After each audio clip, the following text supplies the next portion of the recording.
And thank you for joining us, episode 61 of the Making It in Asheville podcast.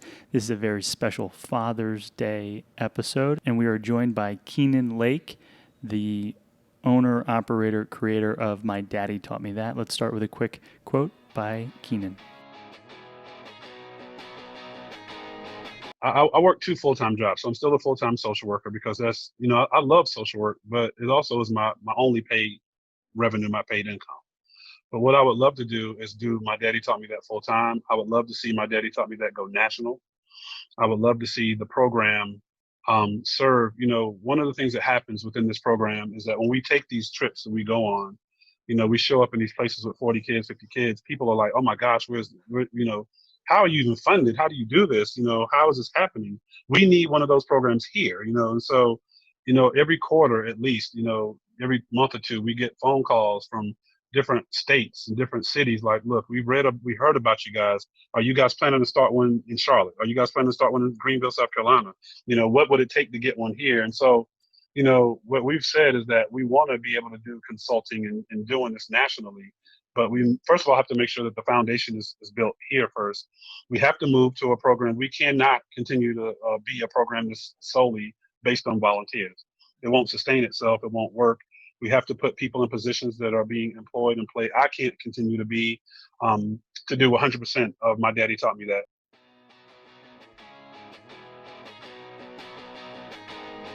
Welcome to Making It in Asheville, a podcast where you get to hear the stories behind some of your favorite artists and businesses here in town. Each episode, we interview a different local Ashevillean to uncover how they are making it in Asheville and provide you with actionable insights from each conversation. And we're your hosts. That was Sarah, and I am Tony, and we are a husband and wife team that moved to Asheville in May of 2019. Since then, we've set out to answer a single question that was, how does one make it in Asheville? We, when moving to Asheville, weren't sure how we were going to make it, and so these conversations are part discovery and part storytelling to help you perhaps learn how you might make it in Asheville yourself, or inspire you to just learn more about what's happening in the city today. Before we get into this episode, a very special episode, I want to give you a quick little note about our sponsors. Range Urgent Care. They sponsor this episode and this season. And there's a particular story in my own life that stands out as I'll call it scarring for many reasons. Oh boy. But it makes this opportunity to tell the Range story that much closer to home for me, right? So Range, in case you aren't familiar, is a urgent care facility that's fundamentally changing the way urgent care is delivered, i.e. very transparent pricing. Either it's $150 every trip or $30 a month if you have an annual subscription, and the subscriptions change based on family size and if you want to do it for your company, etc. But let's just say Range Urgent Care didn't exist in New York City in the calendar year 2012. And so when I came home from a night out with my good friends, it was a college reunion party in New York, I made a silly mistake and cut my hand. And I have never necessarily, at that point... How did you cut your hand? So I had seen an Anthony Bourdain travel show episode where he opened a beer with a chef's knife, and I couldn't find a bottle opener at my friend's apartment. And so I was like, I got this, guys. Chef's knife, Anthony Bourdain did it. And I opened it, no problem. What I tried to do was control how far the knife went after opening the bottle, and in controlling it, I pulled the knife back into my hand. Long story short, lots and lots and lots of more blood than I was expecting or anticipating, and so we made a decision to go to the local emergency room. What time was this? This was in the wee hours of the morning. Let's call it nighttime, but single-digit hours. And it was a very long wait. And then when we finally saw I loosely considered a doctor, I think it was like a medical student or something like it. It was not necessarily pleasant. It was tired, and we were, being young men, and I thought it was funny, but also scary. And so long story short, I have these very tiny little scars in my hand. It looks like a division symbol. It looks like a little division symbol on my left hand. And that is a scar, sure. But the scar really was that I think it cost, I don't know, like it rounds to $10,000 was my hospital visit for a couple scars in the middle of the night in New York City. And that is something that has honestly kept me from really going back to doctors or seeking medical attention since that moment. And I think that's ridiculous. I don't think that that is a sustainable model. I don't think that that is something that I would subscribe to philosophically. Like, I would want that if I were hurt or in danger or thought that there was something wrong with me, I'd go seek medical attention. But this one little silly mistake that I made in the wee hours of the morning, and the tiny scar, and the years and years of trying to pay off that hospital bill has kept me from seeing doctors. And then we moved to Asheville, and then we hear about Range, and then I sign up for a $30 a month annual subscription to a business that I can pay for with insurance or pay out of pocket. And it just seems so right, so that if you hear that story and there's something about it that resonates with you. Or if you try the Anthony Bourdain, I mean, we are not encouraging that Don't at do it. all. But Definitely don't if do you that. happen to do something that's stupid, no offense, Tony, then you can go to Range Urgent Care and have medical attention. It's important to note that they are not the ER. So if you do have an emergency situation, like Bone sticking out. yeah, Very you different. need to go to the emergency room. But if you have a sore throat, or you have a sprained ankle, or you just want to get something checked out, need a couple Range Urgent Care stitches in can your save hand. you thousands of dollars and a lot of time. Anyways, Yeah.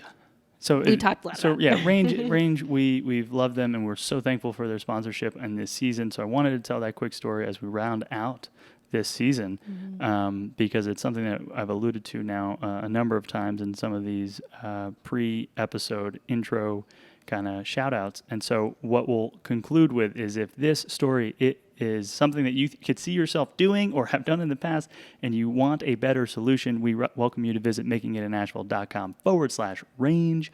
And the cool thing is that you can get a free month of your annual membership at Range. So by signing up through the link makingitinashville.com/range, you'll get the free month. You can also get the free month by simply using the coupon code Making It in Asheville on their website. And that works for all of the subscription sizes, not just individual, but family and business. And so one more time, thank you, Range, for being the sponsor of this season 4. We're glad to have you in the community, and we are so thankful for the work that you're doing. Now, for another person that we are very glad to have in the community and are very thankful for the work that he's doing, let's talk about Keynon Lake. Yeah.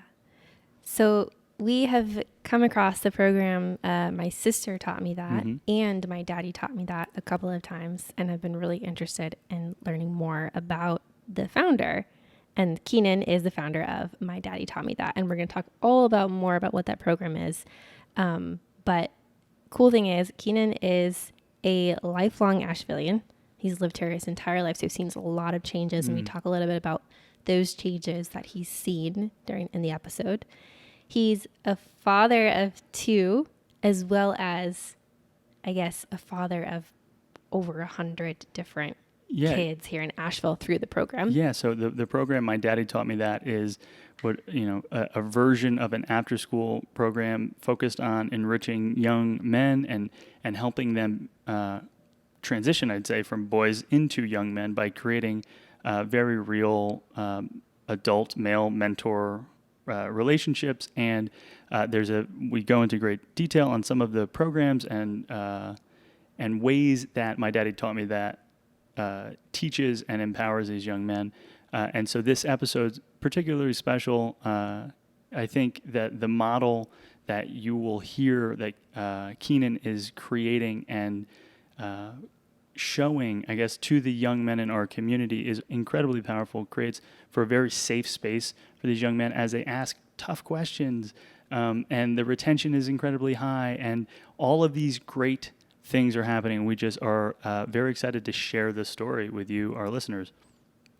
And there's more to it, right? So we hear some of Keynon's own experiences from being a young man in Asheville, and to present day Asheville. And there has been a lot that's changed, and hearing it first person is very powerful, very eye-opening for Sarah and myself, even as some of our kind of throwaway questions that show up at the end of the episodes got different answers today than we maybe have ever heard. And I think it's worth sharing and letting you hear that. It might be eye-opening for you as well. And then the thing that I am so inspired by specifically, and Sarah, I ask you how this feels for you, but hearing Keynon talk about his role as a full-time social servant, right? So he works in social services full-time and then runs this nonprofit full-time in addition to it.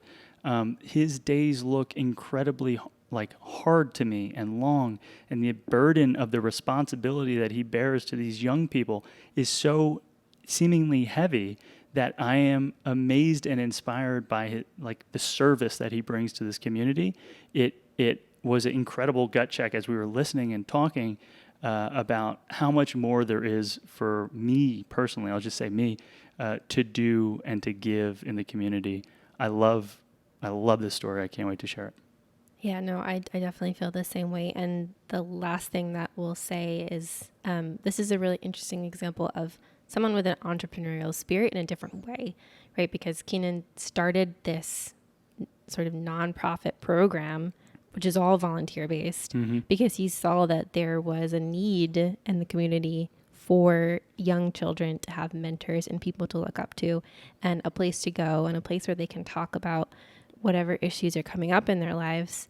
And so he just started, he just did it. And I think whether you're aiming to do something that is in the nonprofit world or not, I think Keynon is a great example of someone who just is an entrepreneur in this own way. Yeah. And he was very transparent, and so much as, this is year 8, right? We're a couple weeks away from the very day that they launched 8 years ago. And, the first 2 years of this organization was completely self-funded. Now they have, I want to say it's over 160 in, my daddy taught me that, my sister taught me that, these programs, students, and a operating budget of $200,000, which out of context seems like, $200,000, that's a lot of money in my world. Yeah. But to support almost 200 kids over the course of a year, that's $1,000 a head. And when you think about all the transportation, all of the events that they hold, all of the trips that they take, all of the food that they provide after school to these young people, it seems like a shoestring. It seems incredible. It seems like they're moving mountains in this program. And so if you, as we move into it, we have a show notes page. The show notes page is makingitinasheville.com/061. That's the episode number. We'll have links to all of the things that we talk about in this episode on that show notes page.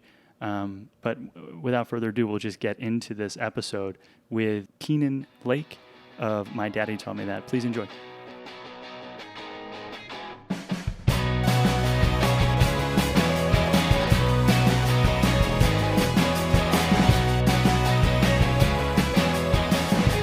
Keynon, why don't you start just by telling us a little bit about who you are and what you are doing today? So who I am, Keynon Lake. I'm a husband. I'm a father. I'm a son. My mom is still alive, and she's doing well. I'm a social worker. I am a CEO and director. I'm a published author. I'm a mentor. I'm an activist. So, but the one thing that I would like, to be in the forefront of all of that is that I'm a child of the Lord, and also I am a person who is of servitude of people. I serve people, and then I am one who stands up for justice. I hate to see injustices or wrongdoings, and so really, I think I've dedicated my life to serve and uplift people and community. Yes, and in the pre-conversation, you're a board member, and this the service continues. I think that was like an abridged version of all of the hats and all the roles that you're playing in this community. and we're 1 year into living in Asheville, and we've been following the good work of My Daddy Taught Me That. We're not as familiar with the social work that you do, but that program specifically has been on our radar for so long. And we're loosely calling it our Father's Day episode of 2020. Would love if you can just tell us a little bit about that specific hat that you wear as a CEO founder of My Daddy Taught Me That. Not a problem. This story is basically my story when I talk about my daddy taught me that. And so how My Daddy Taught Me That came about, where we are, where we want to go. I'll start from the very beginning. And so this is the well-known story of My Daddy Taught Me That. My father passed away in 2010. My father was known. He's also a native of Asheville.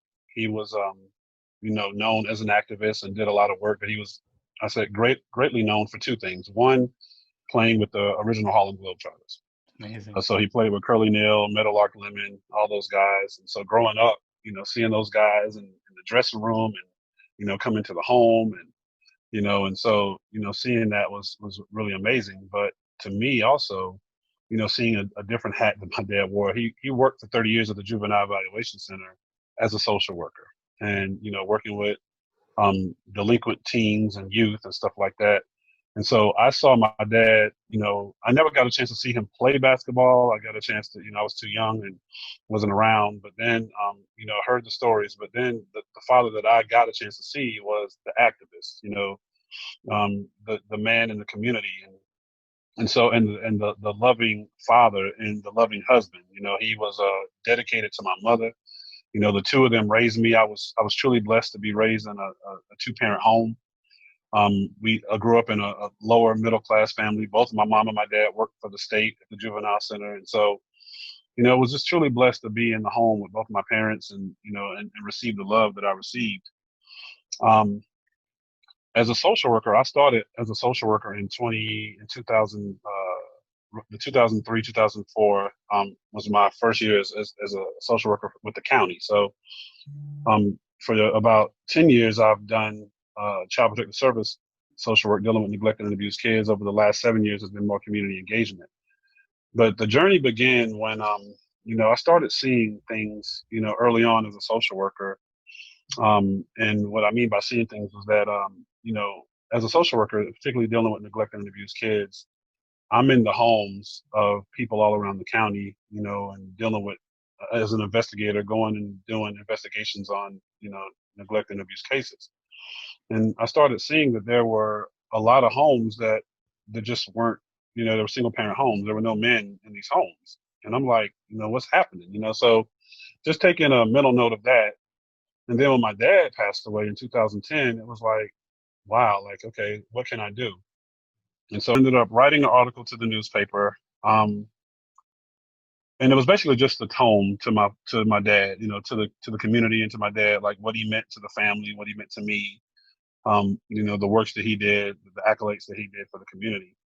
And a good friend of mine who has a publishing company, he was basically like, if you write, 5,000 to 8,000 more words, you'll have a book. And then the light went off, like, well, why don't you write a book that's inspiring not only to your dad, but, to help uplift people and help people. So in 2012, my book was published. I wrote it, and it was basically My Daddy Taught Me That. And the book was written to highlight what I feel is one of the biggest problems in our country. I think at the time it was 13.7 million. Right now, I think it's 15.7 million single families in this country. 84% of the single families in this country are headed by single moms. So, that tells us that, if you have a child living in a two-parent home, 8.5 of those children are being raised with no positive male influences. And so it was like, wow, this is insane. I had an amazing family. I had a great mom, a great dad. My dad was my best friend. I learned a lot from him. And so why is it that every child doesn't have that opportunity? Or why is it that not more men are taking the mantle of being in the homes, So I really started diving into that work. And when you dive into that work, what it tells you is that, these problems, when you're talking about absent parents, are specifically minority problems or problems for Black and brown families. And that's just not the case. When you're doing when you live in Asheville, North Carolina, when, the the percentage of us living here has fluctuated, every year it fluctuates. One year is 7%, next year is 8%. At one time it was like 12% and then it went down. I think right now we're a little bit around 9.5% of the population um, is people of color. So that means that there's not a lot of people of color living in Asheville and Buncombe County. And so when I'm as a social worker, I have the privilege of being able to visit homes and, in different areas. So, Barnardsville, Black Mountain, Leicester, Alexander, where not a lot of African American or Black and brown people live. And it's like, no, this is not true. It's not a Black and brown thing. This is a human thing. The same things that I was seeing in, Black Mountain, Barnardsville, or the trailer park, or whatever you want to call it, or the same things that I was seeing in the hood or public housing, if you want to say that. And so it wasn't a race thing. It was a human thing. And so, from there, a good friend of mine read my book, and a couple of people read the book, and they were like, "You got some pretty good information, you got some good facts and stuff, but what else are you going to do?" And so I had a background of, I love kids, I love working with kids, and so I said, well, maybe I could start a program. At first, it was working with men. And I said, well, why not, work with kids so we can start, first of all, really being able to instill and mold and teaching our kids the value of not only leadership, but the value of men and the role that we play within the family.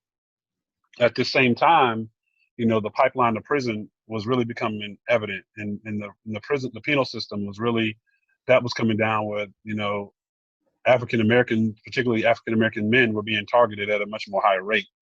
And so it led to the point where it's like, not only do we need to teach our young men, but we need to start preparing them and getting them ready for this systematic structure, this change that is happening in our country that are blatantly targeting, African American males. And so how do we show them how not to fall victim to these systems, how to see the roadblocks and the pitfalls, and how to become aware of that, but then how to be better for it. And so in 2012, I started My Daddy Taught Me That, and it has been a true blessing. We started off with about 8 kids, and the program was initially designed for a 3-month program where young men would come learn these skills and trades, and in 3 months they would kind of transition and graduate from the program. Well, that didn't last very long. The first 3 months we kept the same 8 kids because we had no kids enrolling. 2 months later, we gained 4 kids, and then like 3 months after that, we had an influx of kids coming in. So I was going to, roll the kids who had been with me for about 6 months out. And one of my young men, his name is DeAndre Smith. He looked at me and said, "Mr. Keynon, this is our program. We're not leaving." He said, "If you want to bring more kids in, you can bring more kids in, but we're staying." And so the program from that point on has been a year-round program. Right now, we have about 80 to 85 kids in our program, enrolled in our program. We have been up and running for about 8 years. We are truly a grassroots organization. The first 2 years, I literally funded it out of my own pocket. And as a social worker, I don't make a lot of money, but it worked because we only had 8 kids. And so as it started getting old, the program started growing. We started getting a couple of private donors, and for the next 4 to 5 years, our private donors have been pretty much the bulk of our income. We're starting now to break through to the grant cycle and get more grants and stuff like that. But my wife says it all the time. She's actually, so 4 years after we started the My Daddy Taught Me That program, we started the My Sister Taught Me That program. Yeah. And so she says that we do a whole lot with our youth with a little. I don't mind sharing it. We have an annual budget for both programs, the My Daddy and the My Sister Taught Me That program, of about $200,000 a year. We have no paid staff. I myself have never gotten paid in 8 years. We are all volunteer based. 100% of our proceeds go back into the program. But we do a whole lot with a little. We have, and within both programs, we have around 160 to 180 youth in our programs. And so, we've been really doing some really great work. The thing that I love most is that our youth know that we're 100% intentional on their success. And with the curriculum that we developed, we see so much growth and so much so there's so much opportunity for our youth to succeed and go far beyond, the threshold, and especially what society has expected for them and of them. Yeah. So tell us a little bit more about what the program actually entails, or what kind of activities you are doing. I think for a lot of people listening, this might be the first time they're hearing about this. So I'd love for them to know more about the work that you actually do. Wonderful. That is a great question. So, are you ready to be blown away? No, I can't wait. We have the website open on the computer screen to the side, and it looks like there's a lot that you've done or do. So yeah, we're ready. Seatbelts no, on. and I'm giving you a hard time, but no, I'm so humbled and so blessed. But no, so what we've done and what has happened is I created a curriculum, so to speak, to how the program runs and functions. And so it's basically a 4-tier component to the program. The first tier is what we call our men discussion groups, or program. The kids like to call them program. Mhm. And so for the boys, we meet Mondays and Wednesdays at the very least. The girls meet Tuesdays and Thursdays at the very least. But what we do is we have these men discussion groups that start in the evening time around 6 o'clock. And this is all post COVID. From about 6 to 8, we have these men discussion groups, and we focus on addressing the issues at hand. So we talk about the privatization of prison, third grade reading test scores. We showed the young men how to tie a tie. We have guest speakers from the U.S. District Attorney to the Chief of Police to women to talk to our young men about how to be respectful towards women, what women look for in men, and how to engage. We have STD, STI prevention programs within Making Proud Choices and Love Notes. And so, really being intentional on the programming. We have a financial literacy program, you name it, to really being able to address the kids, where they are. We talk about what's happening locally, statewide, nationally, internationally, giving our kids the information that they currently need. But to be quite honest, the beauty behind the men discussion groups are in fact themselves, the conversations. So it's not just myself or, 3 or 4 or 5 other, volunteers who usually are, older men, because I love the phrase iron sharpens iron. So having our younger men learn from our older men, but it's not just older men preaching to our kids or telling them this and the third. It's our younger kids having dialogue, feedback, and engagement within the conversation. And so, to be honest, us older folks, we're learning just as much from the youth as they're learning from us. And so, the perfect example, we talk about women, and we talk about, as men, this is how you, and well, Mr. Keynon, you got to understand, these are not the same women you grew up with. These women are more aggressive. And, one conversation that we've had is, what we'll do is, we'll get, what happens if we do this? If a girl sends us a text or sends us pictures of, all these nude pictures, and then she tells us to meet her in the bathroom, what are we supposed to do? And it's like, well, like, that's happening. This is really going on. And Wow, if we don't meet her, then she'll tell everybody we're scared and we're doing this. And so you see what I'm dealing with. I see your mouth. You kind of have an eye on your face, like that's happening. Like, so it puts us in a situation where it's like, you know what? When I was in high school, these things weren't happening. First of all, we didn't have cell phones, and Yeah. so we didn't have to deal with young women sending us news, telling us if we don't meet them, and usually it was the boys chasing the girls, and so it's like, okay, you guys are dealing with some uncharted territory, but in the least, this is what you need to do. You need to circumvent that. And if a girl is sending you texts, nudes, and first of all, how many other guys is she doing this to? And then on top of that, what you need to look at the integrity and look at the risk and look at what's going on. And if she's telling you that she wants to do this in school, what's the risk of that? And how can so it's really being able to open up a whole lot more dialogue, but giving these young men an opportunity to know, not only what's right and wrong, but these things are going to be put in front of you. It's how you deal with them. If you make the same, go ahead. I was just gonna say, and the ability to have even that conversation as a teenage young man is the safe space that you must be creating is incredibly special. Because I would say, if that conversation's happening at all, it's happening with peers who might be more hormone driven than a mentor who can look at it with some perspective and give actual guidance. And my question is, like, even in a two-parent household, a traditional two-parent household, I don't know if the average young man would feel comfortable having that conversation with a mom or a dad. And I use that as like the traditional setup. So creating a space where a conversation as, we'll say, complex as that can happen is absolutely incredible. Well, thank you for that. And you're 100% right. So what we get from our youth when we have this stuff and when we have guest speakers and we dive into stuff, they have said over and over again, we're learning things that we would never learn in school, that we would never. So you're 100% on the money. And being able to create that space, to where they're safe and they know that, you know, that their word is going to be valued and they're going to be heard. Everybody wants to be heard. It doesn't really matter what age you are. Everyone wants to be heard at times and seen at times. And so to know that they have that space there is awesome. And that's just one, conversation. We talk about so much stuff. We have so many, impactful programming events that we do in the midst of our programming. So when the kids get there, they eat. We feed them first. So we get there at the building at 6:00. The first 20 minutes of program, they have a meal. Sometimes it's the only meal that they'll get if they're not in school. We give them a good, wholesome meal. That's also the time where they can, interact and goof off and play around. We have about 30 young men in the program at one time. And even though we have about 80 to 85 enrolled, the beauty behind that is that we don't have 85 at one time. We have kids who are playing sports. We have kids who are working. And so, myself and the volunteers that we have, we'll come in the program and it's like, okay, we got 25 kids, we got 35 kids, we got 50 kids. Like, that's a lot of kids, So, but then it's like, okay, we've been blessed not to just walk in there one day and all 85 kids are sitting there, because we probably wouldn't have space for that with the place that we're operating out of.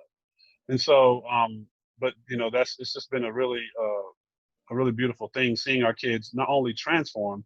I'll tell you more about that piece at the end. So outside of the men discussion groups or the program, the next part of our curriculum is our life-changing events.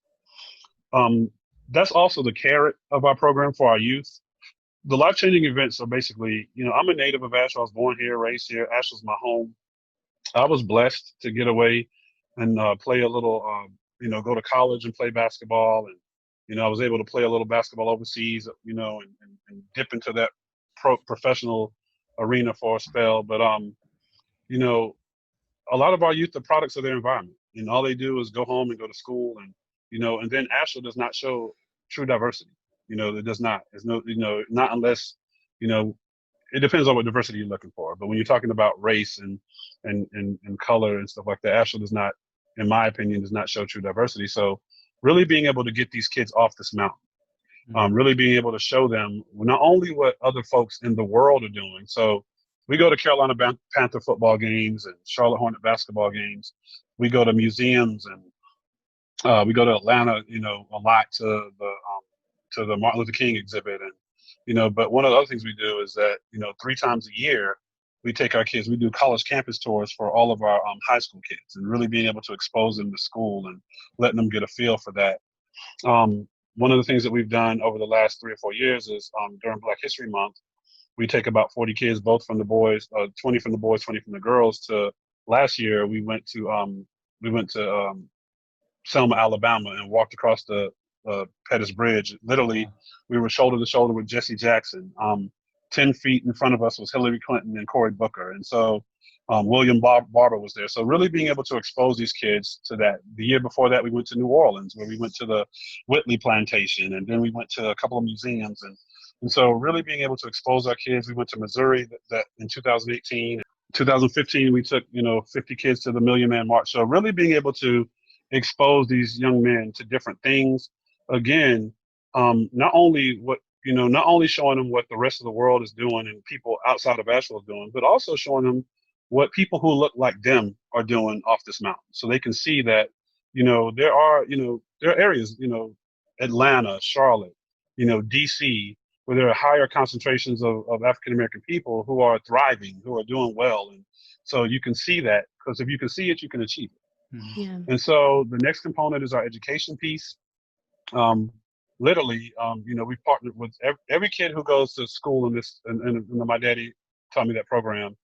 We have partnered with or even have contact with either the teacher, the counselor, the principal, or all three. Wow. And so we've established a rapport to make sure that our kids are not fallen victim to that within the Asheville City Schools, being in the worst 5%, bottom 5% of the nation in our achievement gap, and really being able to make sure our kids that they need it have tutors, and make sure that academically that they're on point, to the tune that actually this coming Monday, the 22nd, we're going to start basically a pilot for our own school. We have the works to starting that this coming. We partnered with Asheville City School Foundation, and we have some good stuff on that. And so really making sure that we're going to start off with about 10 to 15 students, and really, for 10 hours a week, these young men will be able to have some form of education, tutors, and being educated in a semi, fun type classroom setting. So that's going to be great. Outside of can I pause you there real quick? Because we went quickly through it, and I want also all of the other work that you're doing through My Daddy Taught Me That. But the achievement gap was news to me, and I'd heard you talk about it on another podcast. Could you just spend a minute or two and create some more context on what it means that Asheville is in the bottom 5% nationally on the achievement gap? Exactly. So when you talk about the achievement gap, you're talking about, how education, equivalates to race, and how certain races in our education system are thriving and how some are not. And so the problem here is this. So first of all, this is not new. It's new, over the last year and a half, because it's been making more press and more people have been making it, known. Almost like the violence that we're seeing with the police shootings and stuff like that. It's like these things have been happening, but they're just, people have cell phones and recording, and so it's brought to the light more. With the education gap, we know that when schools were desegregated and we started merging, that's actually the only year, I think it was the year after Stevens Lee, I think the time he moved to Lee Edwards. The only time that it was remotely close was that year after the schools were desegregated and the tested around the same as the counterparts.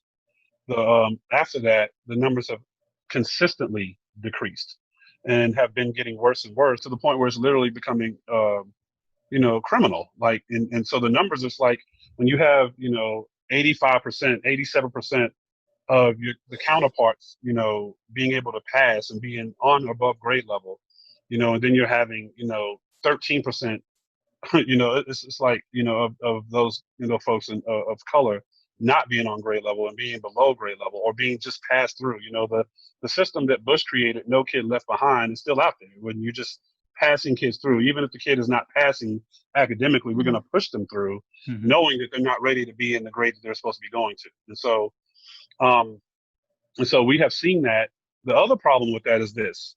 Typically, when you look at, the achievement gap, or you look at how, certain races and certain groups of people are struggling, you always say, okay, well, if this city is struggling financially, or the school system itself is in the bottom half of the state, or, we are one of the, our system, our education system, our, city school system is one of the poorly funded city school systems in the state, then that might, suggest that, okay, the lack of funding, not enough attention is being, given to that particular city amongst the state academically, and so therefore they are going to struggle because they're not getting the same funding that other cities and stuff are getting. Well, Asheville is number 2 in the state. We have the second highest cost when it comes to our city school spending and budget.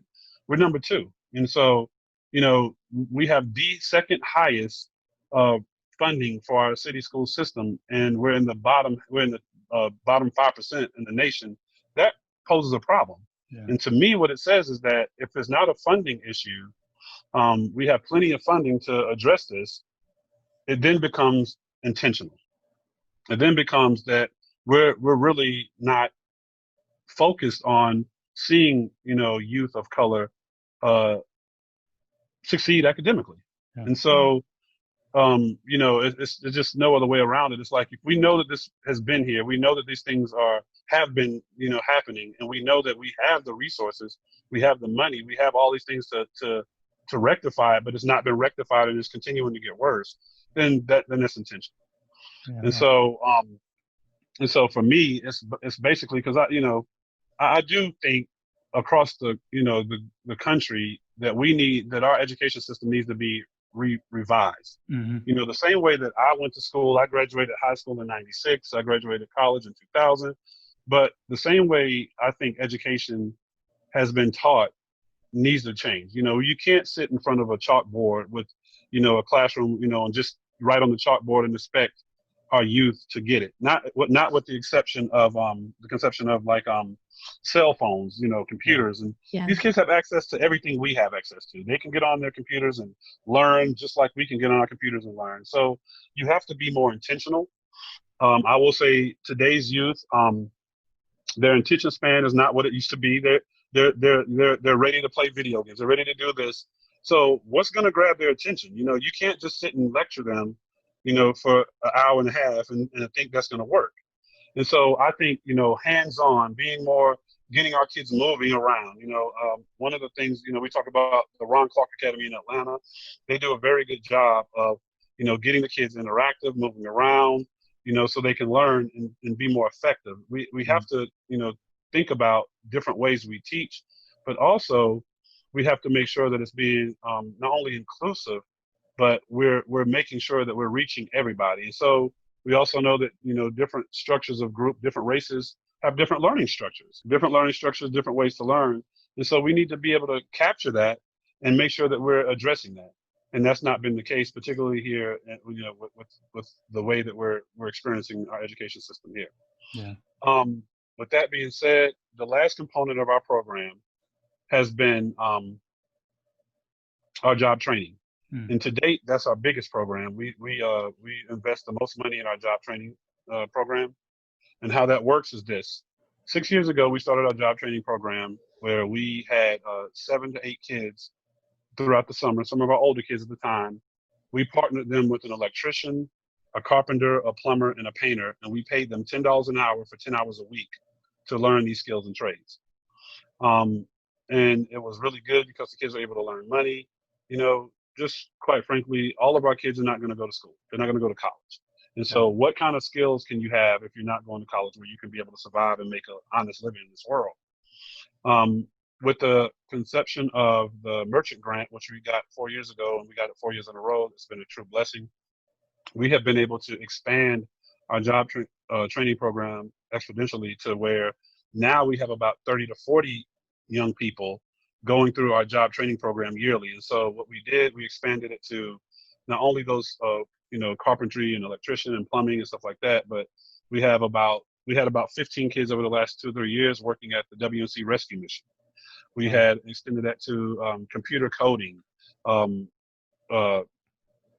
care and lawn care services, and car detailing, computer graphic and photography. And, you know, we had about 3 or 4 kids working in Asheville Mall, one place is Arsenal. So really being able to put these kids, they wanted to learn business, really being able to put kids and pair them not only with you know, job careers that they may like, but really being able to see them earn and be able to make, you know, $100 a week for 10 hours worth of work has been truly remarkable. Our kids have been responding to that in the best way. It's like, we need a job, Mr. Keynon. So not only do we prepare kids to do interviews, and if you want to get a job at McDonald's or Pizza Hut or something like that, you know, we have so many people that we can contact to push you through to learn that. But if you want to learn these other skills and trades as well, we have been able to make that happen and with our job training program. And That's amazing. And then finally, you know, our kids have access to me 24/7. So my phone call does not stop. My phone does not, if you see what's on this line, my phone We rings know. constantly. And so, you know, it's just been able, you know, with my connections, with the people that I know, and with myself being a native in Asheville, the kids are connected to so much opportunity. There's so much exposure and opportunity for me to reach out and say, look, I have a young man who wants to learn more about, you know, stocks and bonds. Can I plug him in with you? You know, really being able to say, if you're a part of this, my daddy taught me that program, you know, you might actually have a upper hand because people know my integrity, they know what I stand for, and they know the program. So, you know, we do a lot with a little. We don't have a lot of money coming into our program. We don't have any paid positions, but we really do a great job with making sure that our kids have access, that they have opportunity, and that they have the wherewithal to build confidence within them to know that going forward, they can be successful. Yeah. About how many volunteers do you have that work for My Daddy Taught Me That, and my sister taught me that, I guess, too? So it was different from the girls and the boys. When the girls first started, Leslie, she learned a lot from me. So the first 6 years, it was just actually the first 2 years it was just me by myself. And then, 2 years after that, we had a gentleman by the name of Joe Green, and Joe has been with us for 6 years. And so then it became a two-man show. Over the last almost 2 years now, about the last year and a half, we accumulated 5 new volunteers. A gentleman by the name of Dr. Watson. We had a gentleman by the name of Nicholas Lovelace. Stephen Smith, Stephen Smith is actually the president of our board. Wow. A guy by the name of Morgan Jackson. He's a doctor, a PhD. And then we have, trying to see if I'm leaving anybody else out. I might be leaving one person out, and I can't think. Nick. And then we have a couple of people who come in periodically to do stuff. People like Philip Cooper and J.D. Carmichael. But those are the ones that mainly, who have been our volunteers over the last. Jeremiah. Jeremiah has been one who's been coming fairly regularly. So we have about 6 or 7 volunteers who come pretty much regularly. With the girls, again, the girls are smart. When Leslie first started, she started with a core group, and she had about 8 women who, a couple of social workers from the school, and so she had a really good group. And with that, it was cool because they the social workers and people who really helped her with the girls, and so it was great. And so that's but they're all unpaid. We haven't had any paid staff. We don't have a salary for that, and that's been the MO. Yeah. Nice. And before you talked a little bit about, you mentioned that there were some pretty incredible transformations that you've seen throughout the program. Can you tell us a little bit more about that, or even just one particular story if it stands out? Yeah, certainly. So, one transformation. I'm actually, you got to see me moving around. When I just mentioned Joe Green. He actually just walked in the door, so I had to go open the door for him. But one transformation that we've had, and it's been one of our biggest transformations in the program, has been basically our ambassador program. So last year, what we did, we have about 5 to 7 young men who've been in our program, for about 5 or 6 years. Wow. And so what started happening was we started seeing these guys stepping up. So when I talk about, give you an example, when you talk about our education program in 2018, we had 6 youth graduate. We had 6 youth graduate from high school and from the program. And 5 out of these 6 young men went to college. Okay. So that was amazing that 6 of our kids went to school. But what we were so proud about was that, several of them went to AB Tech, and, so they still stayed in the program. And it was like, you've graduated the program, but you're still here. And so it was like they were stepping up and doing other things. And so what we created last year was our ambassador program. And the way it works is that our ambassadors are youth mentors. And so those guys take on the role and responsibility of being not only a second. So if I'm the coach, they're the point guard or the quarterback. Mm-hmm. And so they have taken on that mantle of, really, really helping and working with our younger ones. And so it sparked interest. And so now all the kids coming through want to be ambassadors. Like, well, I've been here for 4 years, Mr. Keynon. I'm ready to be an ambassador, because also the ambassadors get a couple of extra privileges. They get to, do a couple of things. And of course, most of our ambassadors are, 19, 20 years old. And, our program is the age limit for our program. They start at ages 12 or in the 6th grade, and they kind of phase out at 19 or when they graduate. Well, it's been such a beautiful thing because, again, these kids are graduating and they're still sticking around. Mm-hmm. And then, they're really wanting to be the leaders and step up. And so it shows that we're doing some really good stuff, that not only are they still sticking around, they want to come back. And, which is also leading a good segue. Last year we also started a junior program. My daddy taught me that junior, working with a younger population, ages 6 through 11. Wow. And so we have about 20 now. We have about 20 youth in the junior program, but our ambassadors are the ones who lead that. And so they work and lead with the younger kids, which is a duplication of the larger program. It's just kind of, for the lack of a better word, it's kind of dumbing things down. So our younger kids, we can't talk a lot about some of the same things we talk to our older kids about. Mm-hmm. But we see how our ambassadors have taken on that program. And so, we're starting, through the COVID, we're starting back up on Monday, the day after Father's Day. And so several of our youth is like, look, we got to get going. We got to get started back. So we got to get our program started too. And so it's really, truly been a movement to see how, this thing is transformed and how it's really growing. I love that. And that kind of begs a question. How has this been affected by, the pandemic and COVID-19 and perhaps the inability to physically get together? So like everywhere else, we pretty much had to put a halt on a lot of things. The only thing that we've been really able to do is, one-on-one check-ins and checking in with families and making sure the families and, helping support families through this time, whether it's, buying food or groceries for families and making sure the families are doing well in that area. We have been able to do the job training piece has still been able to, for the lack of a better word, happen. We have kids who are still working. We partner with Mana, so we have a lot of kids doing stuff with Mana and stuff like that. So they're still ready to earn and want to earn, money and do that piece.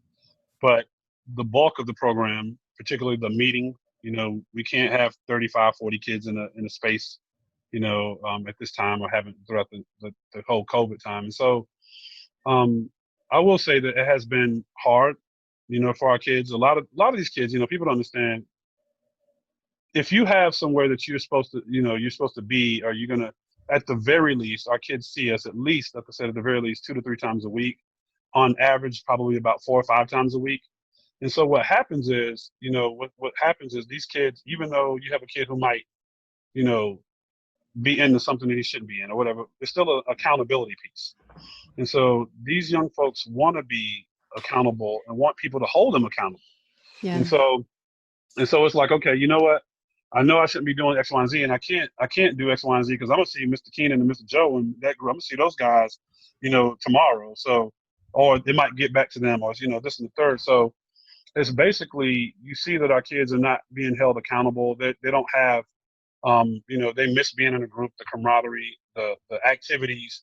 And so it has been a challenge. It's been a challenge. I'm getting phone calls, and I've gotten phone calls from the very beginning of COVID, like, this is, my child has changed. And, so we're seeing kids not only experiment more with drugs, and, usually it's marijuana, but, it's actually becoming more serious than marijuana. We have certain kids using pills and stuff like that. And so,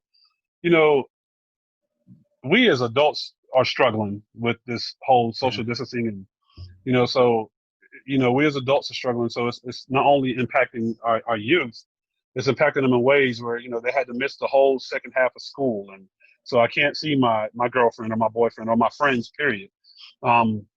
We miss school, but, 50% of school is socializing. I go to school to learn, but I get to socialize because I get to see people, and at least I get to get dressed up, and, people can see me. Now I'm at home, and, the video games are cool, but it's getting boring. So now what am I going to do? If it's too much idle time, you're going to find some things to do. And typically when you're young, it's not always the best things to do.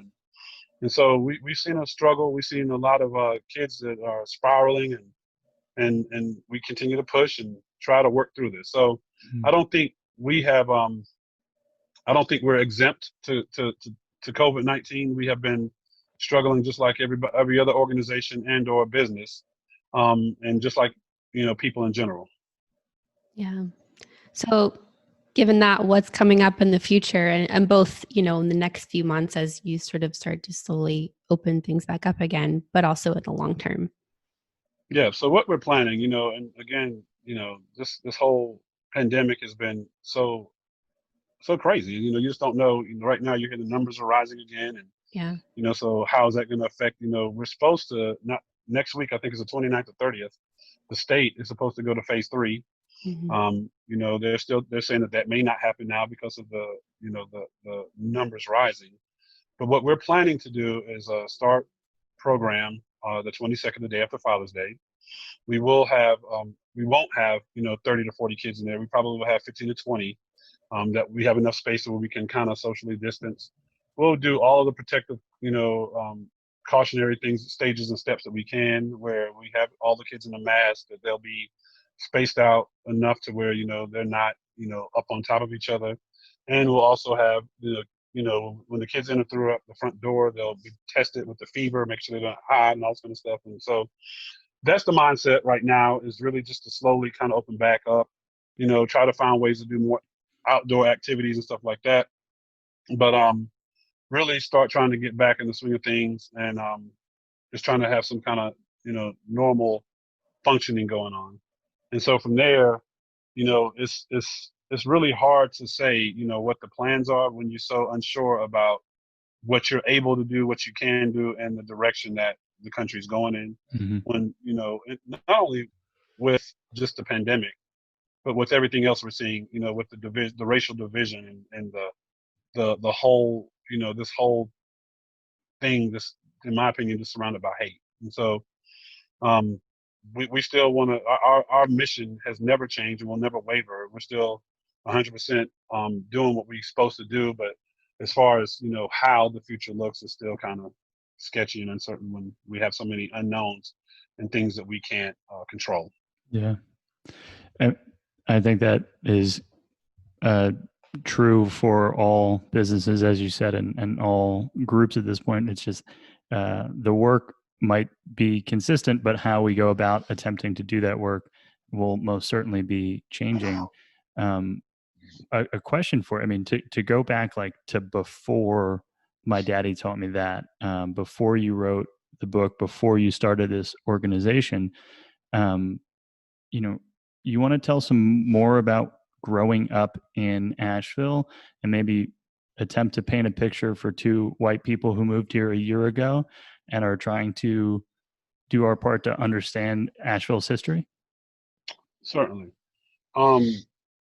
So to me, Asheville has changed tremendously, over the last, decade to, 12 years. I mean, you might even say 15 years. It has changed. Growing up in Asheville, and I just actually told a kid this yesterday. My wife was on a panel and she spoke, and I was there, and I was saying, the young lady was saying that she's with all the racial tension and what's going on, she's really been more conscious and aware of herself being black and being a person of color in this country. I think for me, it was never, and I can even say that the people that I grew around, we never really had, a lot of the things that we're dealing with now. Like, I went to Asheville High, I didn't go to Irwin or TC, and I'm sure, the schools are in the county. When, when in 1995, when you graduated from like an Irwin or a TC, you might have been one of 13 people of color. Well, that wasn't my situation. We were really cool at Asheville High. We had, everybody was cool. Black, white, it didn't matter. You kind of rocked it. I have friends to this day, and and actually, we talk about this now. We were more joined in 96, 97, 98, back in that era than we are now. Like, now you go to Asheville High, and it's almost like back to being segregated again. You have groups and cliques, and they were telling me this, like, the white kids don't really sit with the black kids, and vice versa.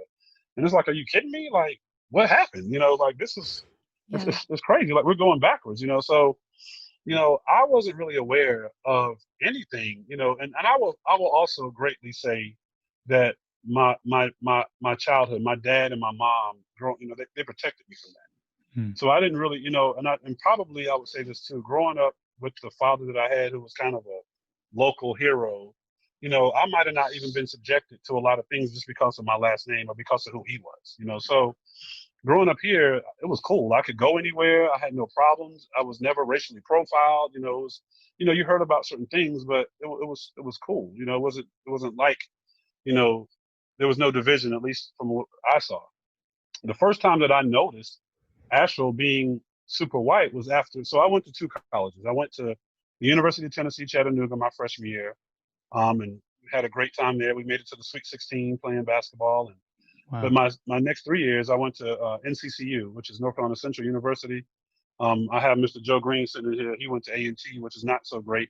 My HBCU was much better, but just throwing it out there. But yeah, going to NCCU, which was a historically black college university, was really the first time in being in Durham and living in different places, spending a lot of time in Charlotte.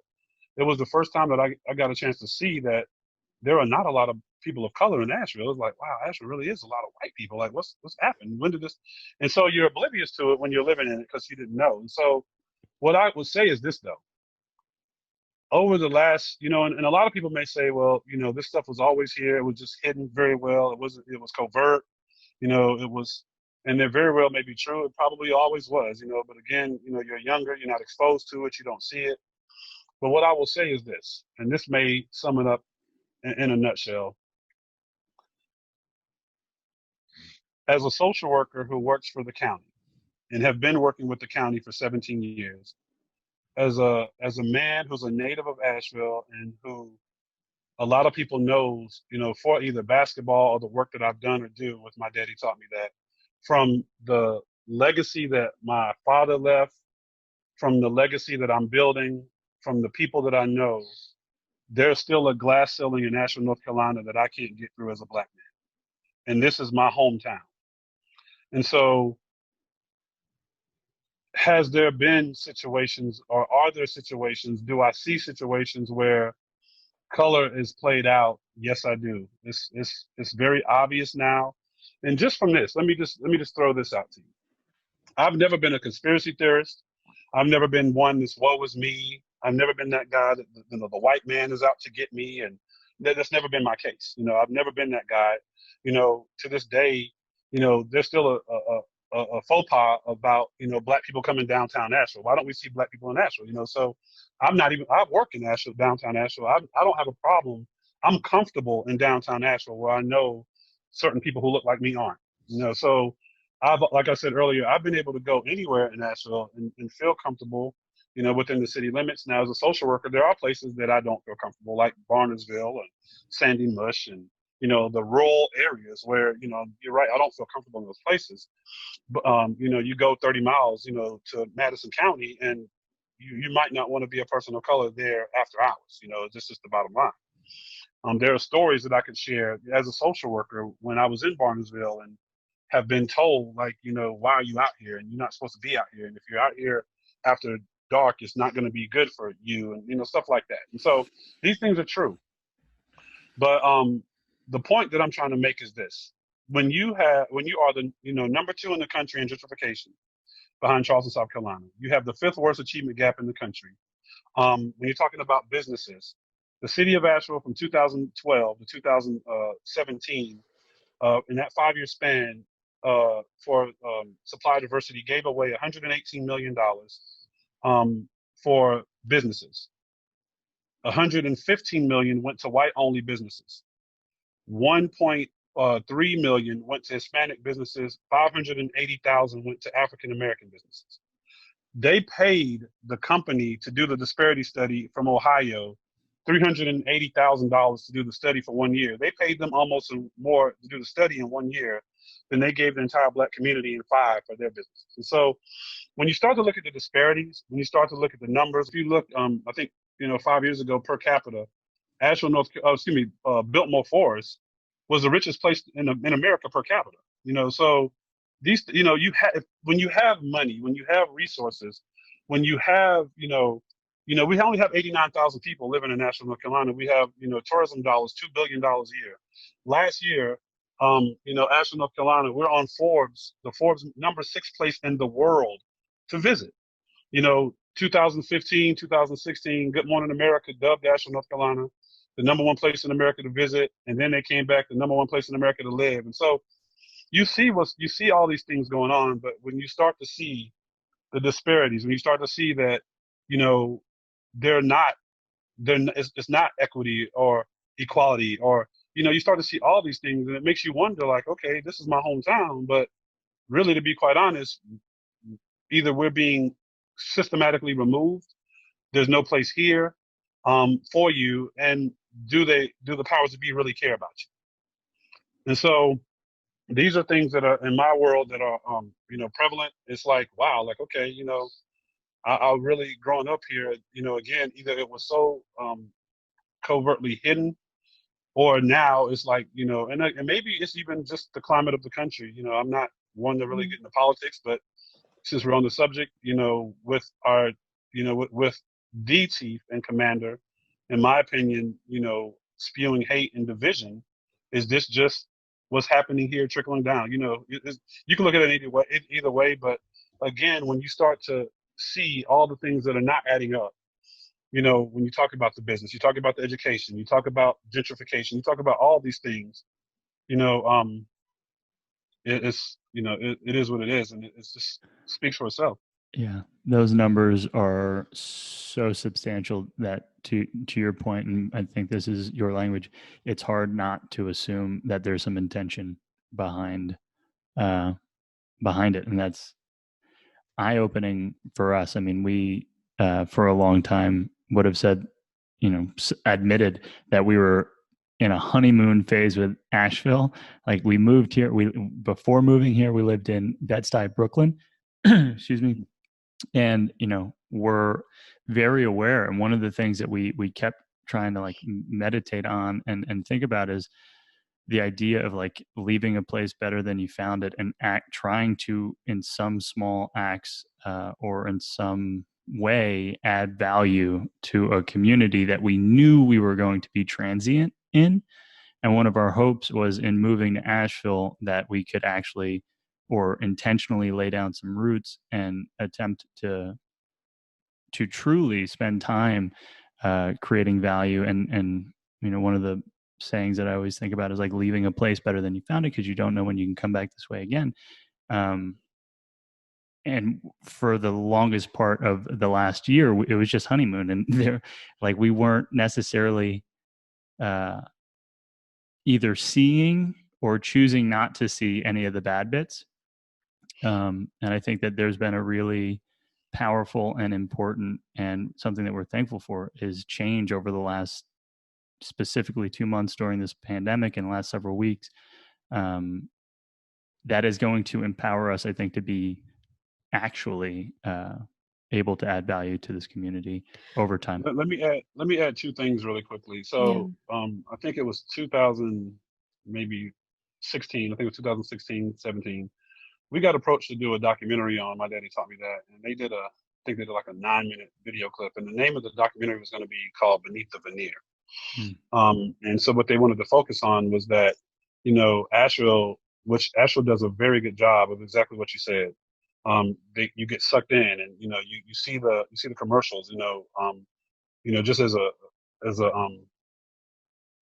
tidbit, my cousin who lives in Atlanta, he said, "Man, I just saw a commercial about Asheville." He said, it was.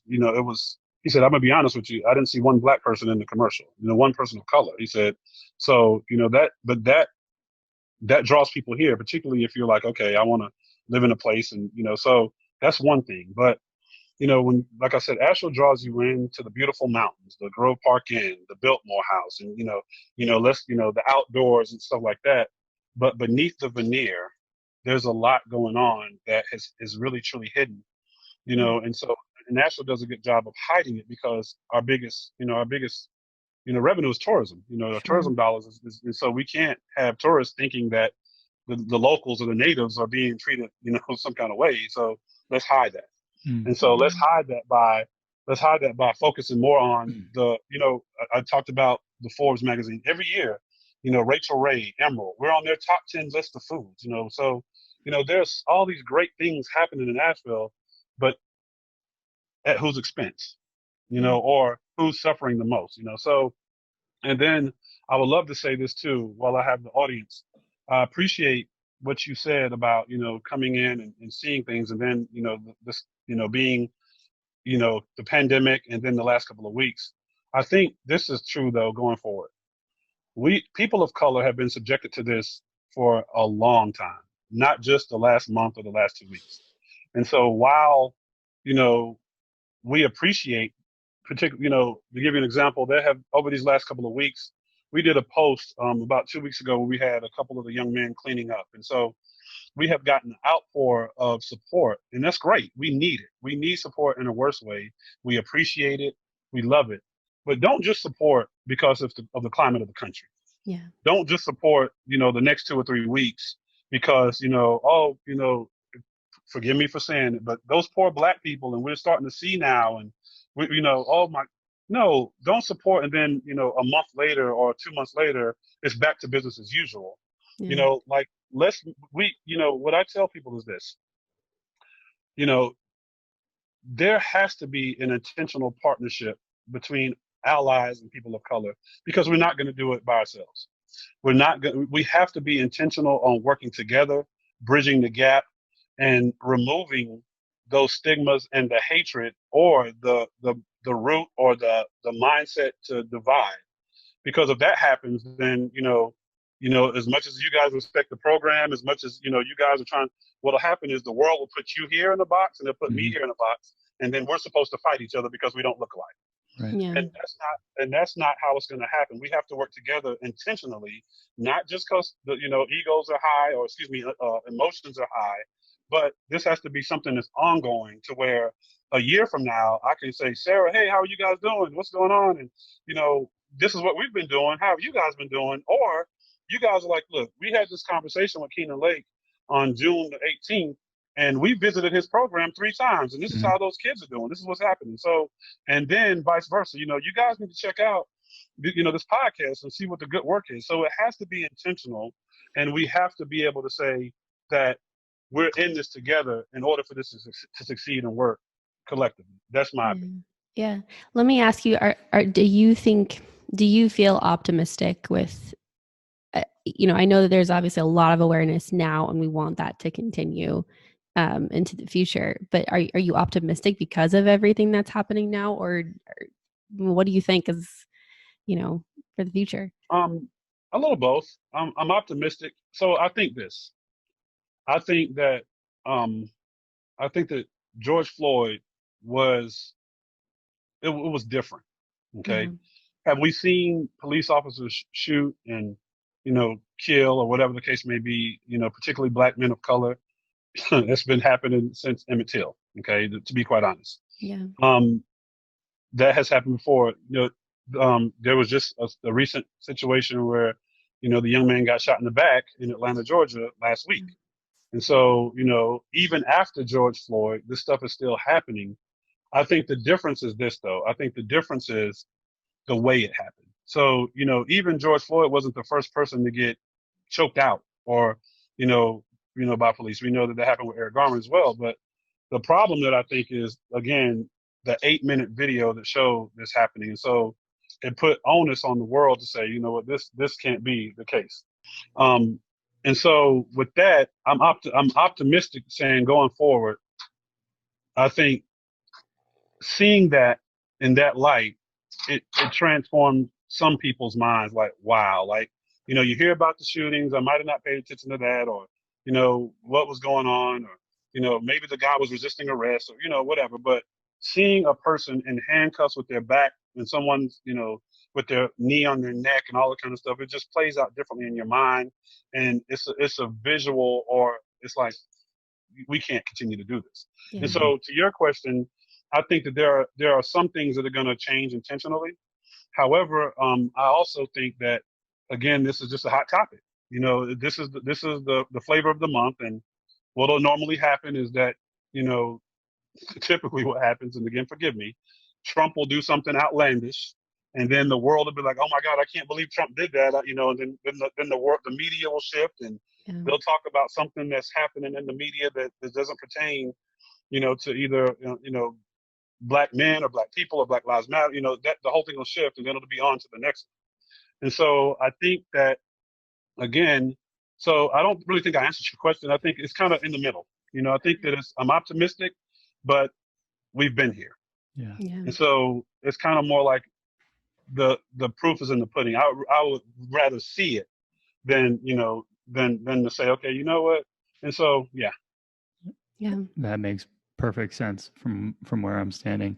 And one of the things that I felt as you were talking through, vision setting what our relationship might grow into over the year to come, is that, like, what I really will attempt to challenge myself. I want to model what it is to have that relationship that crosses, I guess, expectation or color boundaries, right? Like we can't be put into a box where we're meant to be enemies if, multiple times a month I'm volunteering at, my daddy taught me that.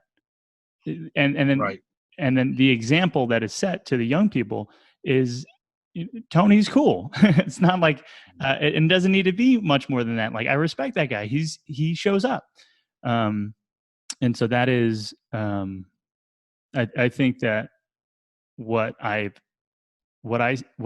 interpreting from your work that is powerful is the model that you set and the example that you set for young people. And I think that,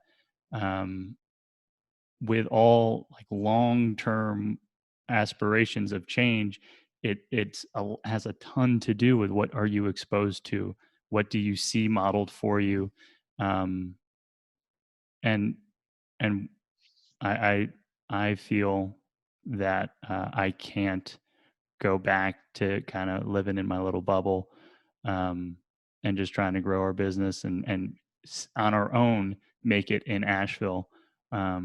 We have to do more than that.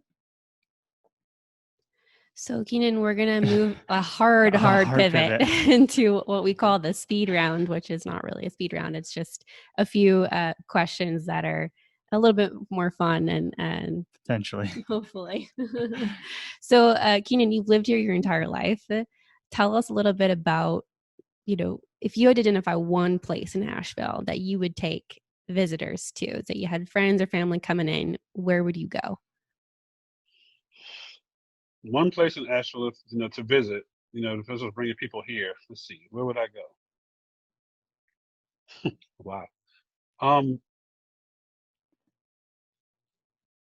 I don't know. Like, I mean, it just depends on. So, what would the day look like? Yeah. Let's put it that way. What would Yeah, you what do would the day that look like? day? Okay, so typically, that's sad. That's really sad, and I'll say that because, so what happens is this, and you guys may not be privy to this. So people, and people of color say this all the time, but I have friends who come up from college and people who visit, and it's like, where are the black people? That's just typically what they say. One of the things that I've been advocating for and fighting for a very long time is, you know, downtown, the YMI, which is the Young Men's Institute, used to be that place. It's the second oldest African American historic building in the country, but it's been gentrified. Even though the board and stuff like that are still trying to hang on, if you go downtown and look at the YMI, the space has been totally gentrified, and there's no space, in my opinion, for people of color. I mean, it's just not. It doesn't look anything like it. There's no, it used to be a place where you can hang out, you can get your hair done, you can do this. There were black businesses and stuff like that. It's been totally gentrified, and so for people who come in out of town who look like me, it's like, well, there's nowhere that we can go to find people who look like us to hang out at. There's no businesses. There's no nightclub. There's no, bar, the area. So typically what you'll do is probably go to the AC hotel, to the rooftop, or, something like that, hang out, go take them to your house and stuff like that. And so, there's no real place that you can say, it's like, well, where do people of color hang out, congregate, and do things? And that's non-existent. Now, of course, and a lot of things are cultural. Black people don't do a whole lot of camping and hiking.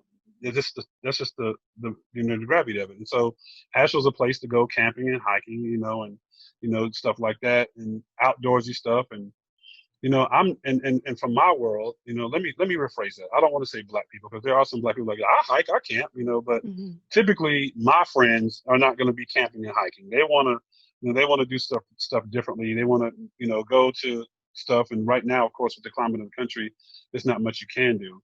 But pre-COVID, it's basically, we can have a cookout, we can hang out amongst ourselves, we can talk and, and do stuff like that. But there's no particular place that you would go in Asheville and say, this is where, we congregate. Or even if I wasn't a married man and I was, looking for a nightlife or a fun life and to meet people and stuff like that, that's just, there's not much going on. And so typically what happens is people move here and they have to drive to Charlotte for entertainment, drive to Atlanta for entertainment, and find, if you're a person of color. Now, if people who don't look like me come here, it's like, well, there's so much we can do. We can just go downtown after 5, and it'll be, it's a party. So downtown after 5 literally is a party, and then there's breweries on every corner, so we can go pick which one and go hang out at a brewery and have a good time that way. And so it just depends on the people. It depends on who you're trying to entertain. Um, you know, yeah. Thank If you. that makes Yeah, that makes perfect sense. And thank you for that answer. A question for you is basketball still a part of your life today? Not really. I thought I was going to be one of these old men who was barely able to walk and be at the Y, still trying to compete, and stuff like that. But what ended up happening in my life, so at 35 is when I started My Daddy Taught Me That program, and it was hard because, like I said, I just you could have never told me at 30 or 34 or whatever that I would not be that guy at the Y, still trying to live my Michael Jordan dreams. Just Yeah, never told just me. in the paint, But making right. young kids look small. Right. Yeah, exactly. Trying, still, 50 years old, still, trying to show them, whatever. Still trying to prove that I got it. Maybe at 55, have an ACL tear because I Yeah, didn't, blowing a knee out because you're diving something. Yep. after I balls. thought, yep, I'd have been that guy. But at 35, I decided to dedicate my life to the youth, Mm-hmm. and I almost, I didn't pick up a basketball. It was just crazy. It's crazy how God works, because it was like, again, my love for basketball kind of superseded and trumped everything for a while. And it was like, and so at 35, I put the ball down and was like, okay, I'm investing in this program. And, I never looked back. And so this program has, taken on that love that basketball, I guess, once had. And so, and then just seeing, my love for people, to be able to serve and help, has been truly my life's work. And so I think that, there are seasons in our life when God allows us to do certain things, and basketball was an avenue for me to grow, and, it paid my way through college and traveled a little bit. But then it was like, okay, I learned a lot and saw a lot and met people, but now it's a different phase of life. And so, yeah, basketball is kind of, I still love to watch it. I Mm-hmm. still watch, college and NBA, and, I'm still very knowledgeable about the game. And every now and again, Do you have a favorite team? I did. I was a diehard Dwayne Wade fan. Miami Heat was my team. And when Miami traded him to the Chicago Bulls, that way that whole thing went down, it rubbed me the wrong way. And then I don't want to say I jumped on the bandwagon, but I started loving the Golden State Warriors during that whole run. And I can't say that I was a fan, but I was rooting for them. So Mm-hmm. yeah. So, but my college team was. I've always been a diehard Tar Heel fan. We haven't been the best lately, but yeah, yeah, I still, every now and again, there's a kid in the program who thinks he's good, and I get out there and test him and see what he knows and stuff like that. But that's very far and few between.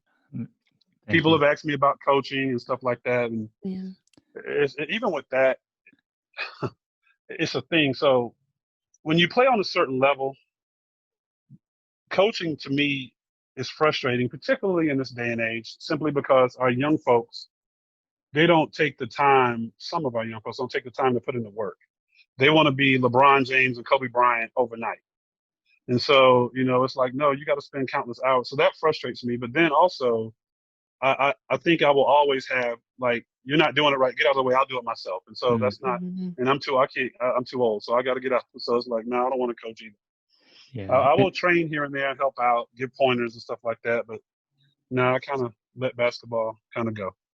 Yeah, and I feel like that coaching itch, or it might be getting scratched in the work that you're doing, Right. And so that makes perfect sense. And one of the thoughts that came up when you talked about Kobe or LeBron is that even as they were Kobe and LeBron, they were working harder than arguably anybody else to continue to Right. be Kobe and LeBron, and that is most certainly missed by most people, especially young people who don't know what Kobe did at 4 a.m. in the morning Right. in a gym. Exactly. All right. So last question. This is the question we ask every single one of our guests, which is, if we had a magic wand, or someone in our audience had a magic wand, what one thing would you ask for? So it's kind of like a genie in the bottle wish? Hmm. Uh, I think that's fairly easy. So first of all, that's kind of loaded too, though. You got me. Um, so so it's only one. I don't get like this, that, and the third. I don't get one thing, huh? No, Ask for three you can't wishes. wish for more That'd wishes. be savvy. You'd be the first to ask for Yeah. multiple wishes, though. I love it. No. So this is what I would do. First of all, uh, so yeah, that's bad. You put me into a box. This is so many one thing. And So it first, doesn't, this go ahead. isn't like a beauty pageant, like best answer wins. This is a moment in Right. time where No. we're Thursday morning, you know? Yeah. So look, I'm just gonna cheat. I'm just gonna tell you about 5 or 6. No, I'm just joking. We'll do that. But no. So this is the thing. First of all, my first priority, as much as I love my daddy taught me that, as much as I love being a social worker, my first priority is my family and being able to, make sure that my girls, I have 3 girls, I have a wife and 2 daughters, making sure that they're safe, and my mom, so I have 4 girls, and so really being able to make sure that my family is okay and taking care of my girls, that's number one.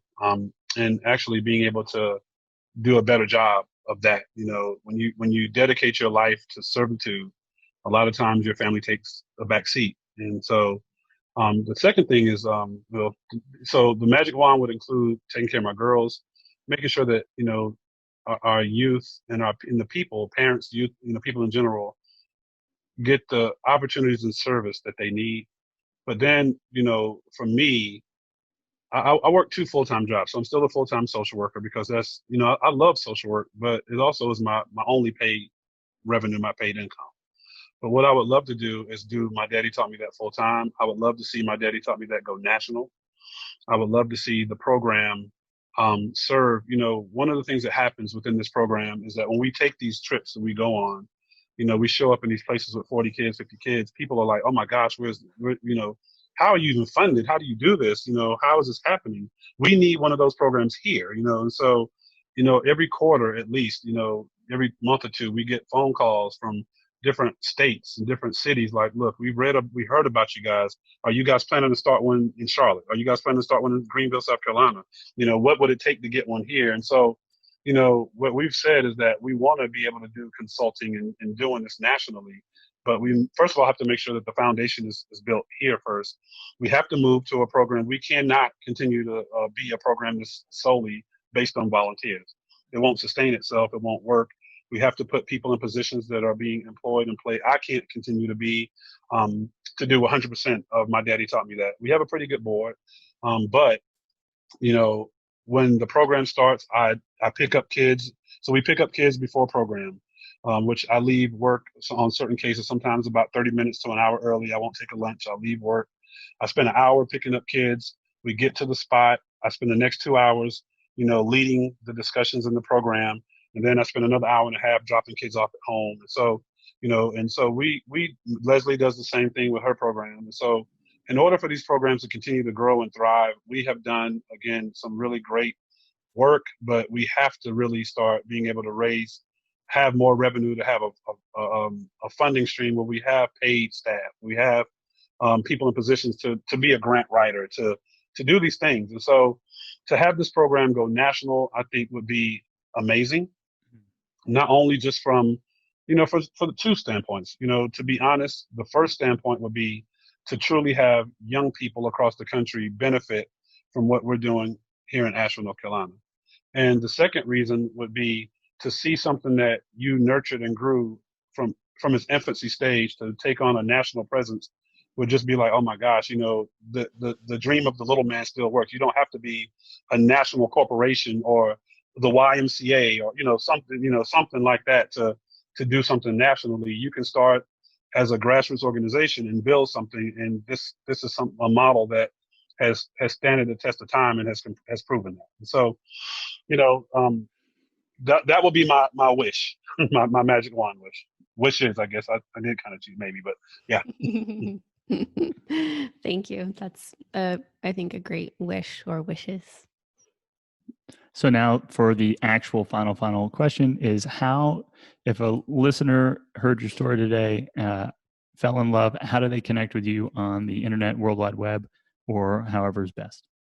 So the best way to connect with me is, first of all, cell phone. That's 90% of the best way. And my phone number is area code 828-582-2261. You can also follow us on Facebook. You can personally follow me, Keynon Lake, on Facebook.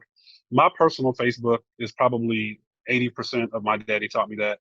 I try to live my life separately to a degree. Every now and again, I get so excited and I post stuff about my wife or my daughter. But, we also have a My Daddy Taught Me That Facebook page. And then you can follow us on our website, which is www.mydaddytaughtmethat.org.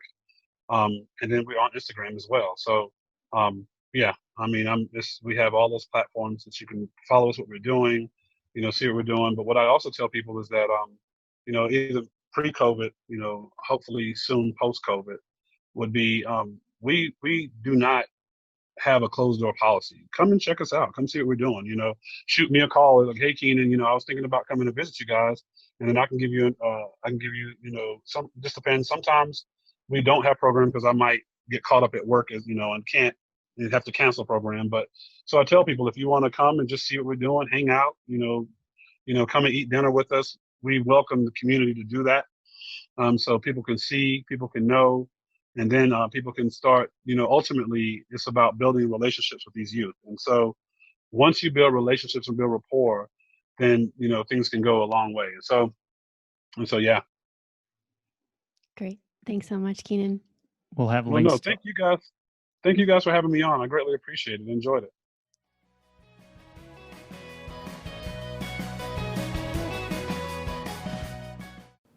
And that was episode 61 with Keynon Lake of My Daddy Taught Me That. As always, if you'd like to learn more about anything we talked about in this episode, if you'd like to have links, get connected with Keynon, you can visit our show notes page at makingitinashville.com/061. And if you liked this episode, please let us know by leaving a review, if you could, on Apple Podcasts. There should be links on the player that you're using to Apple Podcasts. By leaving a review on Apple Podcasts, you are helping this episode get seen and heard across the internet. And for that, we are thankful. And as always, if you haven't already, please subscribe to our podcast. There are a number of ways that you can subscribe. They're all listed on makingitinashville.com/subscribe. We have an email newsletter. You can subscribe on your favorite podcast player and more. And one more time, I want to thank our season and episode sponsor, Range Urgent Care. Range has a free the first month of an annual subscription offer for you, our podcast listeners. If you go to makingitinashville.com/range, you'll learn more about Range and the offer. Or alternatively, you can go to rangeurgentcare.com and use Making It in Asheville as a coupon code and get that first month of any annual subscription free. Thank you once again, Range. And another great reason to join our email list is for events. We announce our upcoming events to our email list typically first, so you get first dibs on RSVPing. A lot of our events are what we call Monday Maker Mixer, which are our monthly social networking events that happen on the last Monday of the month. But we also have other workshops and things that are coming up in the works. So subscribe to our newsletter at makingitinashville.com/subscribe. And you can also check out our events at makingitinashville.com/events. And if you or someone you know would like to be a guest on this podcast, please do let us know. We have a very simple way to nominate either yourself or a friend or a community member that you would love to hear or share the story of. And you do that by visiting makingitinashville.com/podcast. Very simple form to fill out right there. And we look forward to hearing from you. And so episode 61 is the last interview episode of season 4. We're going to have a recap. Next week will be a season 4 recap episode. We'll go over the highlights of all of the episodes this season. What a tumultuous first quarter of 2020. First quarter? No, the second quarter. Season 1, 13 weeks. Is it all the second quarter? Yeah, we started this season at the start of coronavirus. Our first episode with Nick Dodson.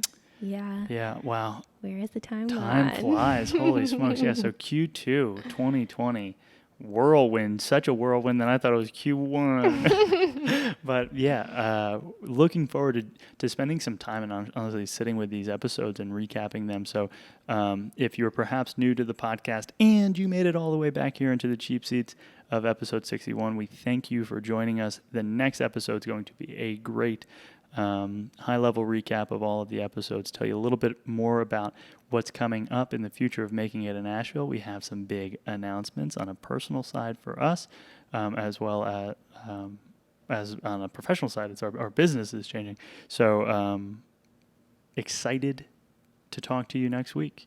And until then, do good, be good. Sarah, high five.